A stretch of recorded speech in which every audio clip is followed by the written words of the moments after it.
네, 안녕하세요. 신바람 국어교실의 신바람입니다. 자, 오늘 배울 교과서는 비상교과서 2학년 1학기입니다.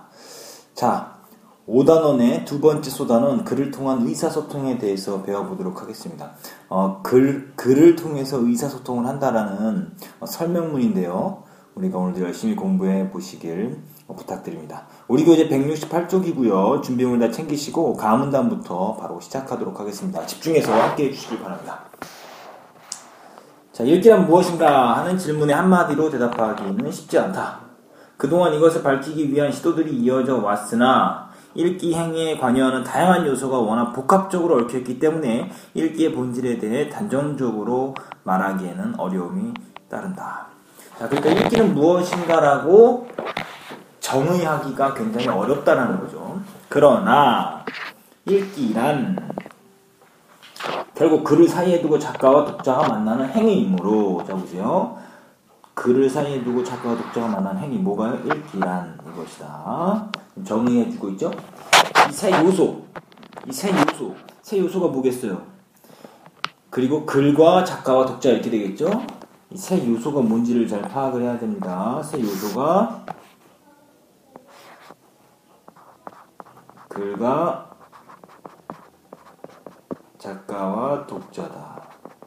이 관계가 어떠한지 밝히는 것이 위의 질문에 답하기 위한 핵심 과제라 할 수 있다. 즉, 작가는 어떤 의도와 목적으로 글을 쓴 것이며 독자는 어떤 과정을 통해 글 속에 담긴 작가의 의도와 목적을 이해하였느냐는 것이다. 그리고 이런 작가와 독자의 관계를 이해하는 것은 글을 제대로 읽기 위한 초석을 제공한다. 자, 그러면 보세요. 우리가 글과 작가와 독자의 관계를 이해해야 하는 이유가 글을 제대로 읽기 위해서다 이 소리죠. 그렇기 때문에 작가와 글과 독자의 관계를 파악하기 위해서 알아둬야 될 것은 작가가 어떤 목적으로 글을 썼냐, 그리고 독자는 어떤 과정을 통해서 그 속에 담긴 작가의 의도와 목적을 이해하였느냐, 그리고 이런 작가와 독자의 관계를 이해하는 것은 글을 제대로 읽기 위한 초석을 제공한다는 거 잘 기억해 두시길 바랍니다. 요거 두 가지 잘 기억해 두시고요. 자, 다음은 글을 제대로 읽기 위해서는 기본적으로 두 가지 노력이 필요하다. 자, 보세요. 하나는 글 하나 나왔어요. 첫 번째, 글의 내용을 정확하게 파악하는 것이고, 다른 하나는 자신의 배경 지식을 활용하여 능동적이고 적극적으로 글을 읽는 것이다. 자, 이 두 가지가 뭡니까? 글을 제대로 읽기 위한 노력입니다. 글을 제대로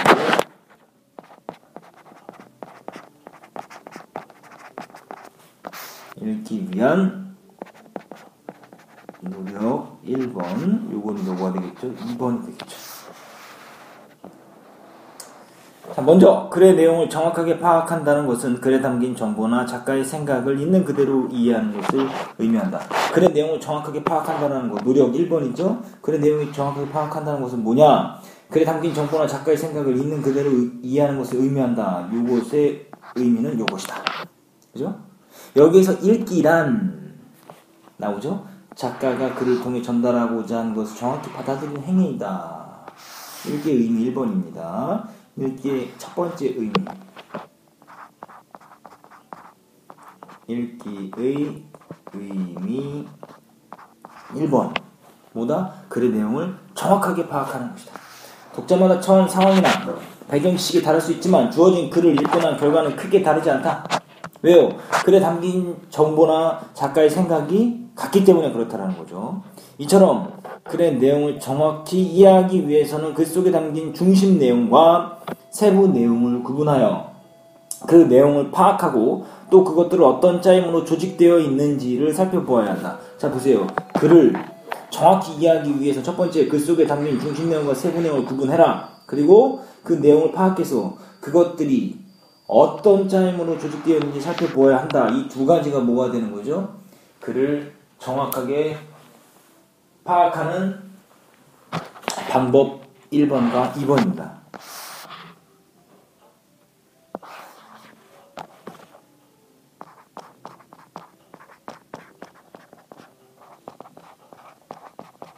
글의 내용을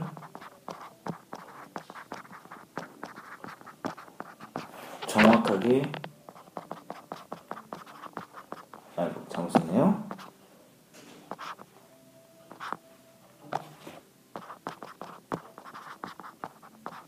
파악하는 방법 1번이고요. 요거는 2번이 되겠죠.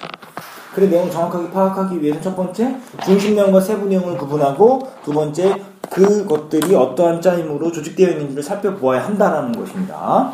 예를 들어, 예시죠? 주장하는 그런 문제 제기와 주장, 그리고 주장을 뒷받침하는 논거로 이루어져 있다. 이런 글의 구조를 아는 것은 글의 내용을 훨씬 쉽게 이해할 수 있게 해주면 결국 작가가 전하고자 하는 바, 즉 주제를 정확하게 파악하는 데 도움을 준다. 작가가 전하고자 하는 바, 이게 뭐라 그랬어요? 주제다. 주제를 결국 파악하는데 도움을 준다. 우리가 글을 읽는 목적은 주제를 파악하기 위해서 읽는 목적도 있습니다. 자, 다음으로 이제 두 번째 이야기 해야 되겠죠? 두 번째가 뭐였습니까? 자신의 배경 지식을 활용하여 능동적이며 적극적으로 글을 읽는 것이다. 자, 그것에 대한 설명인데요. 독자의 배경 지식을 활용하여 글을 읽는다는 것은 읽기 행위에 있어 독자의 역할을 한층 중시한다. 이때의 읽기란 또 나오죠. 주어진 글을 정확히 이해하는 차원을 넘어 독자가 능동적이고 적극적으로 글의 의미를 구성해가는 것까지 포함한다. 이게 뭡니까? 읽기의 의미 2번입니다.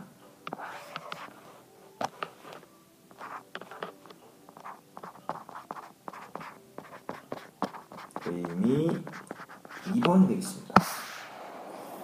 독자는 자신의 배경 지식, 이거 사전 지식이라는 겁니다. 배경 지식이 뭐냐면 사전에 알고 있는 지식, 내가 이미 경험을 통해서 알고 있는 것들, 그런 것들이라는 걸 알아두시기 바랍니다.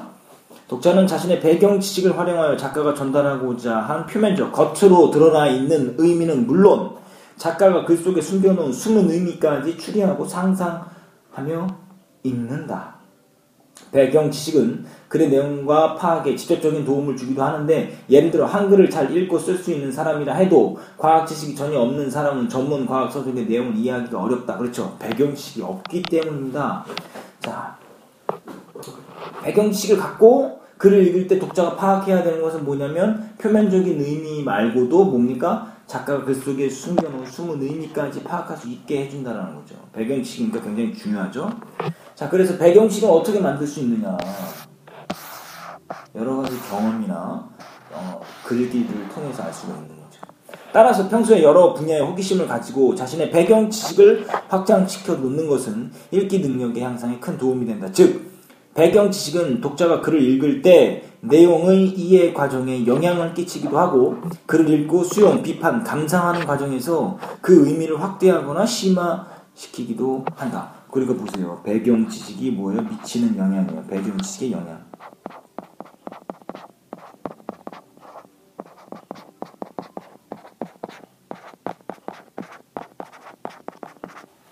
배경 지식의 영향. 배경 지식을 쌓는 가장 좋은 방법은 다양한 직접 경험을 해보는 것이지만, 자, 배경 지식 쌓는 방법은 뭐예요? 다양한 직접 경험. 이것이 배경 지식을 쌓는 방법이죠.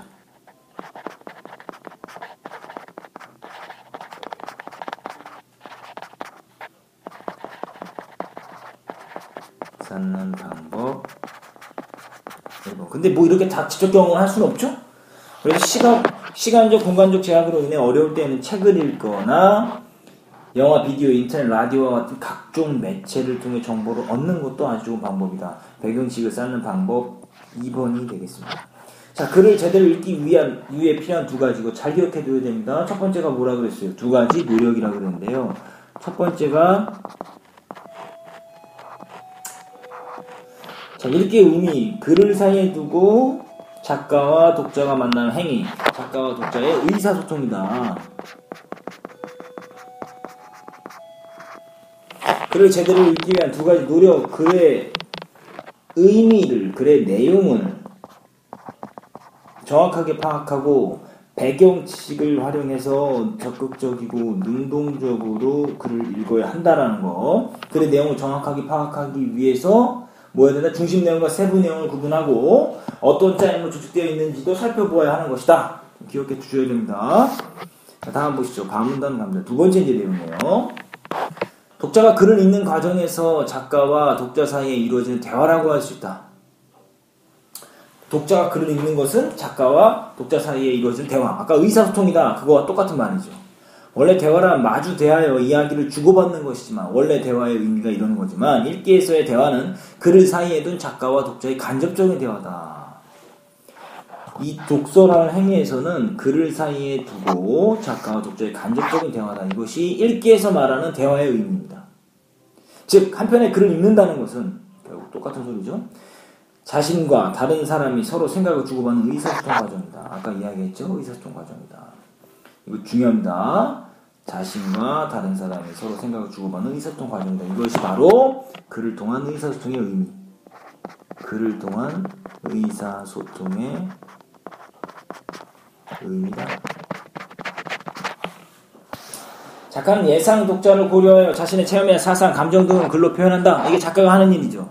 독자가 알아주지 않는 글은 독백과도 같다. 누군가 그 글을 읽어주지 않는다면 작가의 목소리는 허공에 흩어지는 말일 뿐이기 때문이다. 따라서 작가는 독자를 의식해야 되겠죠. 글 쓰기 전에 예상 독자의 나이나 성별, 지식 수준, 관심 분야 등을 분석하여 글쓰기에 반영해야 된다. 자, 기억, 니은으로 묶은 부분, 작가가 할 일이죠. 글을 쓸 때 작가가 할 일.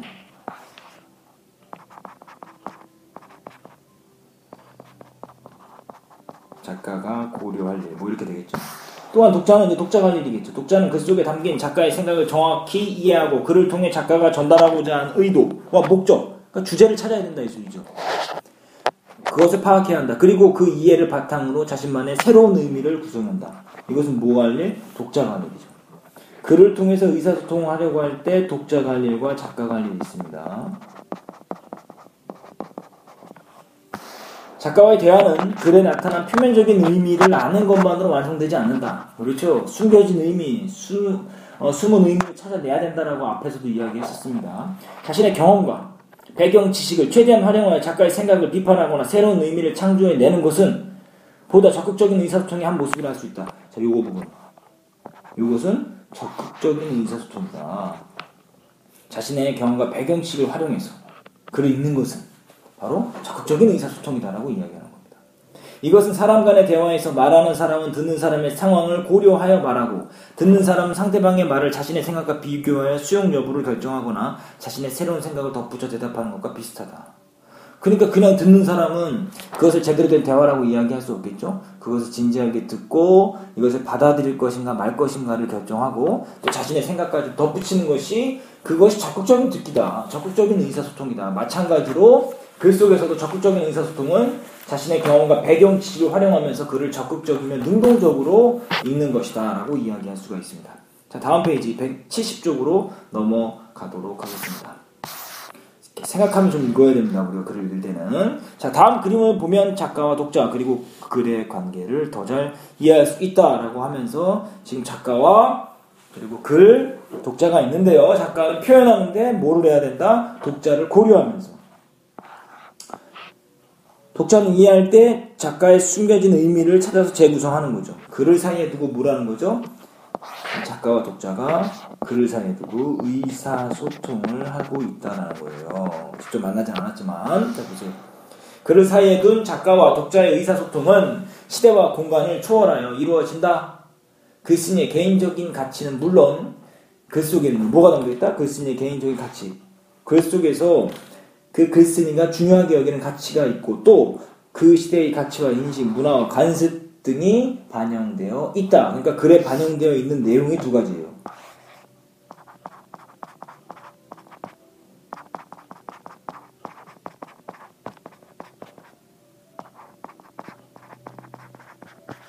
글에 반영된 내용 1번 그 개인적인 가치고 두 번째는 그 시대의 가치와 인식, 문화와 관습 등이 나타나 있다는 거죠.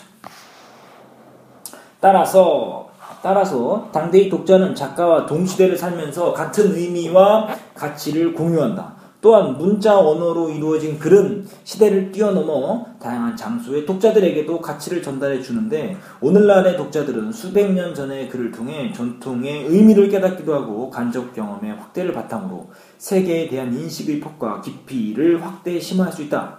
또한 글이 쓰인 당시 사회의 가치와 현재의 삶의 모습을 비교함으로써 전통의 창조적 계승을 꾀할 수도 있다. 따라서 글을 읽는 사람은 글 속에 녹아있는 시대적 사회적 배경과 문화적 전통을 충분히 이해하면서 글의 의미를 파악해야 한다. 자, 그러니까 이게요, 독자에게 필요한 찬스. 미주철 있는 기억은 지금 독자에게 필요한 찬스가.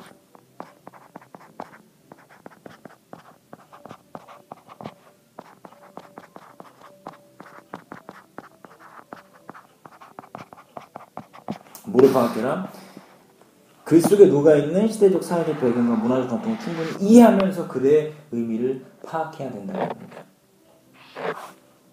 그리고 이를 통해 작가와 독자는 시대적 사회적 배경과 문화적 전통을 뛰어넘어 상호 역동적인 아주 활발한 관계를 형성하게 된다는 거죠. 1000년 전에 쓰여진 글도 오늘날의 의미를 줄 수 있고 그 시대를 뛰어넘어 독자와 의사소통을 할 수 있다는 것입니다.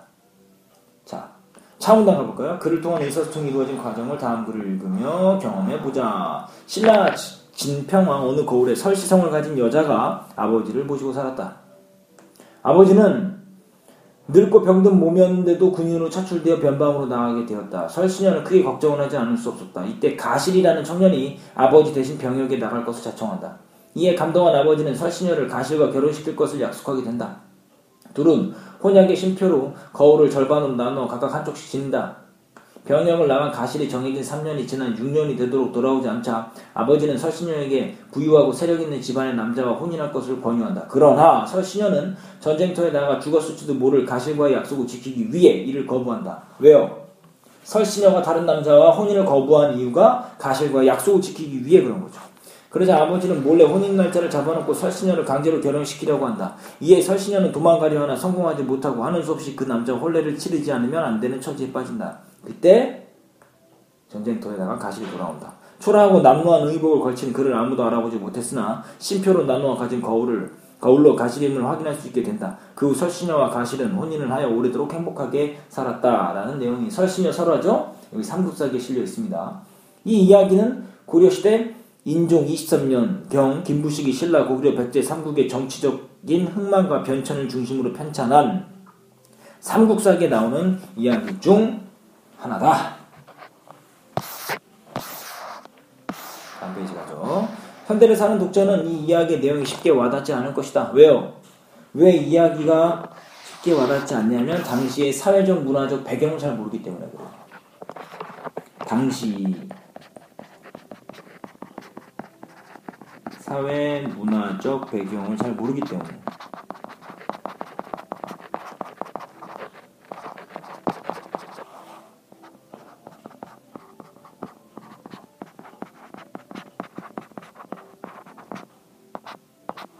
네. 전쟁이라는 것도 그렇고 사랑하지 않는 사람과 결혼을 시키려 하는 아버지의 태도도 그렇다. 이 이야기를 제대로 이해하기 위해서 어떻게 읽으면 좋을까? 자, 그래서 설명해 주겠죠. 먼저 이 이야기에 나타난 당시 시대 상황을 고려해 보는 것이 좋다. 설시녀를 제대로 이해하기 위한 방법이 뭐죠? 이 이야기에 나타난 시대 상황을 고려해 봐라. 설시녀를 제대로 이해하기 위한 방법입니다.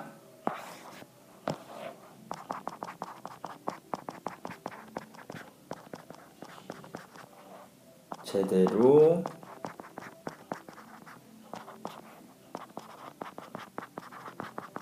이해하기 위한 방법이에요.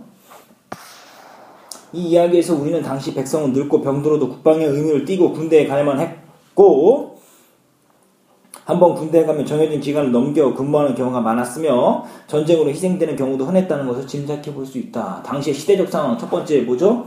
일반 백성은 늙고 병들어도 국방의 의무를 띠고 군대에 가야만 했다라는 게 당시의 시대적 상황입니다.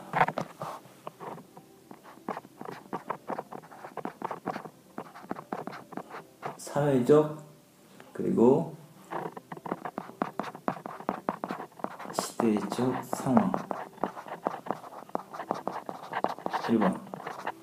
또 두 번째 뭡니까? 한번 군대에 가면 정해진 기간을 넘겨 근무하는 경우가 많았다. 상황 2번. 또 전쟁으로 희생되는 경우도 못했다라는 거예요. 흔했다. 3번. 또 계속 가볼까요? 또 가실이 설시녀의 아버지 대신 군역을 담당했다는 것은 만약 대신해서 군대에 갈 사람이 있으면 자신은 군역에서 면제될 수 있었음을 의미한다. 대신해서 군대에 갈 사람이 있으면 면제받을 수 있다라는 거죠. 4번 당시 시대적 사회적 상황. 따라서 부유한 사람들은 돈으로 사람을 사서 자기 대신 군대에 보낼 수 있다는 사실을 알 수 있다. 사회적 상황 5번까지 이렇게 알 수가 있습니다. 그러니까 당시의 시대 상황을 고려하니까 더 잘 이해가 될 수 있겠죠? 그렇다면 이 이야기가 쓰인 시대의 독자들은 이 이야기를 읽고 어떤 생각을 했을까? 이 글을 읽은 독자는 당시의 중요한 가치관 중에 하나인 여성은 정절을 지켜야 하며 약속은 소중한 것이라는 점을 일깨울 수 있었을 것이다. 자 보세요. 여성은 정절을 지켜야 하며 약속은 소중한 것. 이게 뭡니까? 바로 당대 그 시대 독자들이 얻을 수 있는 가치죠. 이거 당대예요. 그 시대 독자들이에요.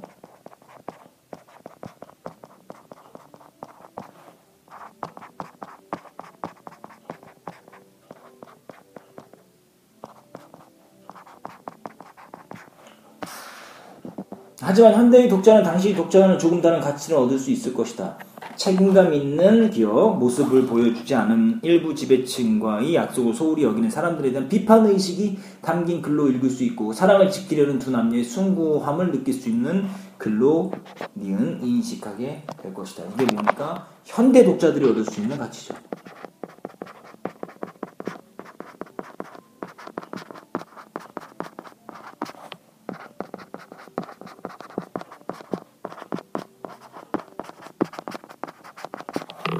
글을 통한 이제 중간 소주제 볼까요? 글을 통한 의사소통의 의미와 방법을 설명하기 위해서 설시녀 설화를 가지고 와서 이야기를 했습니다. 예를 들어서 이야기했어요. 시대와 그리고 사회의 상황을 파악하면서 읽으면 글을 더 잘 이해할 수 있다. 이게 바로 뭐냐면 글을 더 잘 이해하기 위한 방법이다. 그게 뭐예요? 바로 배경 지식을 갖고 읽을 경우에 글을 더 잘 이해할 수 있다라는 거죠. 자, 보죠. 예상 독자를, 작가는 예상 독자를 분석해야 된다. 나이, 성별, 지식 수준, 관심 분야 이런 거 물어볼 수 있겠죠? 다음 중 작가가 독자를 분석할 때 알맞은 것은 알맞지 않은 것은 이렇게 문제 낼 수 있습니다. 독자는 어떻게 해야 됩니까? 글 속에 담긴 작가의 생각, 주제를 정확히 파악하고 작가의 의도와 목적을 파악해야 된다. 그 이해를 바탕으로 자신만의 새로운 의미를 구성해야 된다. 그것으로 끝나는 것이 아닙니다. 더 깊게 나아가서 글을 더 많이 이해하는 것은 글의 새로운 의미를 부여할 수 있는 능력이에요.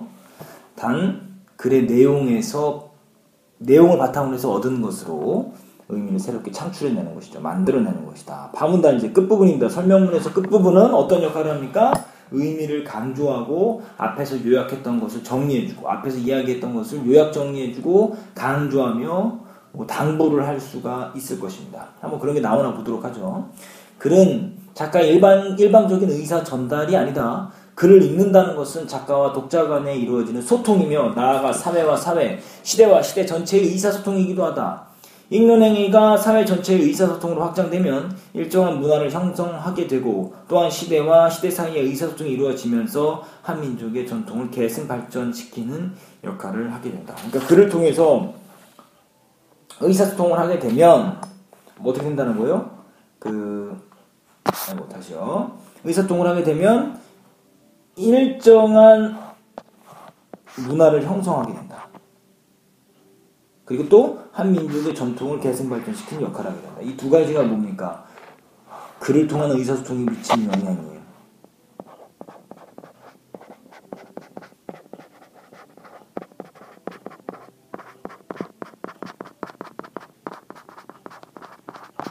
글을 통한 의사소통이 미치는 영향. 1번, 이게 2번이 되겠죠.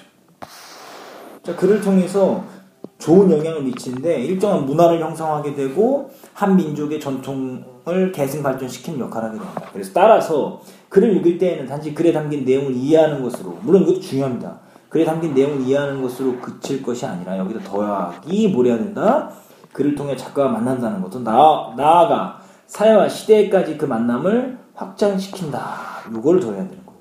글의 내용을 이해하고 사회와 시대와의 만남을, 그 사회하고 시대를 뭐한다? 이해한다라는 거죠. 그것을 염두에 두고 적극적이고 능동적인 글읽기를 생활해야 한다. 적극적이고 능동적인 글읽기를 해라. 이거 뭐예요? 적극적이고 능동적인 글읽기 정의할 테니까 잘 정리해드릴 테니까 잘 기억해 두십시오. 먼저 글에 대한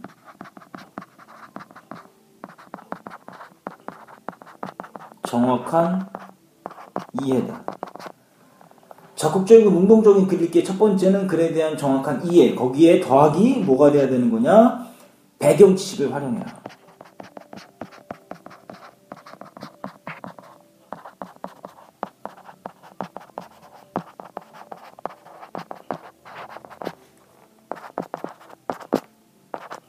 배경 지식을 활용해서 읽는 것이 적극적인 능동적인 글 읽기다라는 것을 꼭 기억해 두시길 바랍니다. 그러니까 독자가 글을 읽을 때 염두에 둬야 되는 거, 작가와 만나고 사회와 시대까지 만나야 된다라는 거죠. 자, 끝의 소주제 보시면 글을 통한 의사소통과 역할은 의사소통의 역할과 적극적이고 능동적인 글 읽기의 중요성이다라고 이야기하면서 글을 마치고 있습니다. 그래서 글을 읽는다는 것, 글을 통해서 작가와 독자가 만나지만 글에 대한 정확한 이해뿐만이 아니라 배경지식을 활용해서 읽었을 경우 그것은 뭐가 된다? 시대와 사회까지도 알게 된다라는 거죠. 자, 그 두 가지 좀 잘 기억해 두시길 바라면서 172쪽에 압축 파일 들어가도록 하겠습니다. 172쪽에 압축 파일. 뭐 처음 중간 끝 요거는 한번 읽어보시고요. 읽기의 의미는 뭐냐? 글을 사이에 두고 누구와 누구가 작가와 독자가 만나는 행위다. 글을 제대로 읽기 위한 두 가지 노력. 아까 이야기했어요. 글의 내용을 정확히 파악하고 두 번째 뭐를 활용해라? 뭐를 활용해라 그랬어요? 배경 지식을 활용하여 능동적이고 적극적으로 읽어라. 요거 두 개는 잘 읽어보시기 바랍니다. 글을 통한 의사소통을 해야 할 일은 글을 통해서 작가는 예상 독자를 분석하고 독자는 글 속에 담긴 작가의 생각을 정확히 이해하고 글을 쓴 작가의 의도와 목적까지 파악해라. 그럼 글을 통한 의사소통이 미치는 영향 첫 번째, 일정한 문화를 형성하게 되고 두 번째, 한민족의 전통을 계승, 발전시키는 노력, 발전시키는 역할을 하게 된다. 그래서 적극적이고 능동적인 글 읽기를 해야 된다. 기억해 두셔야 되겠죠? 자, 시대와 공간을 초월한 의사소통, 요걸 한번 쭉 읽어보시면서 오늘날의 독자가 느끼게 되는 것은 뭐냐? 수백 년 전의 글을 통해 전통의 의미를 깨닫기도 하고 간접 경험, 내가 직접 경험할 수 없죠? 그 당대에 가볼 수가 없으니까 간접 경험의 확대를 바탕으로 세계에 대한 인식의 폭과 깊이를 확대 심화할 수 있다. 배경식이 넓어진다라는 뜻입니다. 이 말은. 그리고 그리스인 당시 사회의 가치와 현재의 사회 모습을 비교함으로써 전통의 창조적인 계승, 즉 올바른 전통, 좋은 전통을 계승 발전시켜 나갈 수 있다라는 것입니다. 자, 그래서 오늘 배운 부분 결코 쉽지가 않습니다. 읽기란 무엇이냐? 글을 제대로 읽는 것이란 무엇이냐? 글의 내용을 정확히 파악하고 배경지식을 활용해서 능동적이고 적극적으로 읽는 것이다. 요거 꼭 기억해 두시길 바랍니다. 압축 파일 오마이노트 하시고요. 관련 문제 꼭 풀어보시길 바랍니다. 수업하면서 궁금한 부분이 생겼을 것이라고 생각이 드는데요. 댓글을 달아주시고 질문해 주시길 바랍니다. 자, 오늘 공부하느라 고생 많았고요. 끝까지 선생님의 이야기에 경청해 주셔서 진심으로 감사합니다. 다음 시간에 다시 만나요. 소년이여 야망을 가져라.